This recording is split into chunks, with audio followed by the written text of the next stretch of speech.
Mr. President, if I may, for a few minutes, turn to another subject.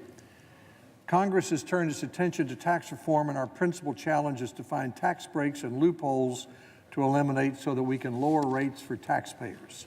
And I have a nomination. At the top of the list should be ending the wind production tax credit.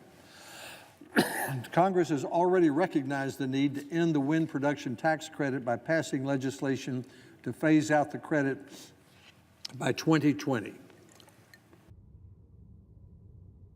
And the draft House tax proposal reduces the amount available for new wind turbines by returning the credit to its original value instead of adjusting it for inflation.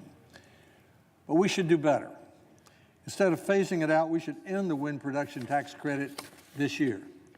Ending the wind production tax credit on December 31, 2017 would save over $4 billion, which we could then use to lower tax rates for the American people. The wind production tax credit has been in place for 25 years. It's been extended 10 different times by Congress. It was originally set to expire in 1999. Tax credits are best used to jumpstart new and emerging technologies. It's been a quarter of a century. Wind turbines are no longer a new technology.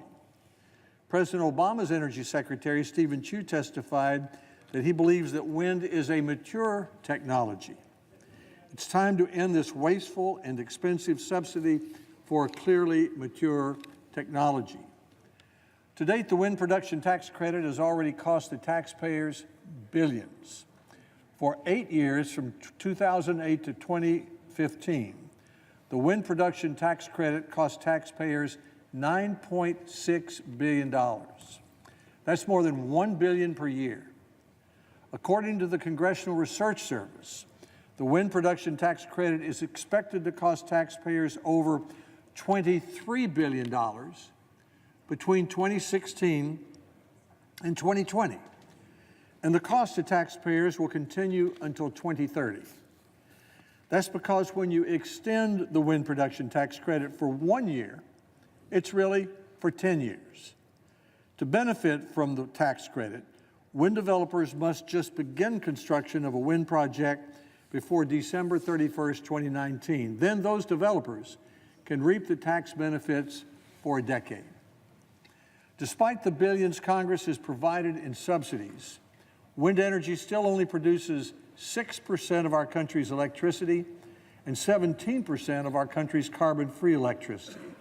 By contrast, nuclear is 20% of our electricity and 60% of our emissions-free, carbon-free electricity. And the wind only blows about a third of the time. Until there's some way to store large amounts of wind, a utility still needs to operate nuclear, gas, or coal plants when the wind doesn't blow. On average, wind turbines are over 2 times as tall as the skyboxes at the University of Tennessee's Neyland Stadium and taller than the Statue of Liberty. The blades on the windmills can be as long as a football field, and their blinking lights can be seen for 20 miles. This isn't the first time that I've been on the Senate floor expressing my concern about the wind production tax credit.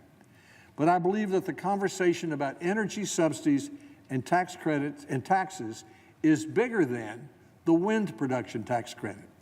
As Congress examines ways to reduce tax rates and to broaden the base, we must be willing to look at all tax subsidies for mature technologies.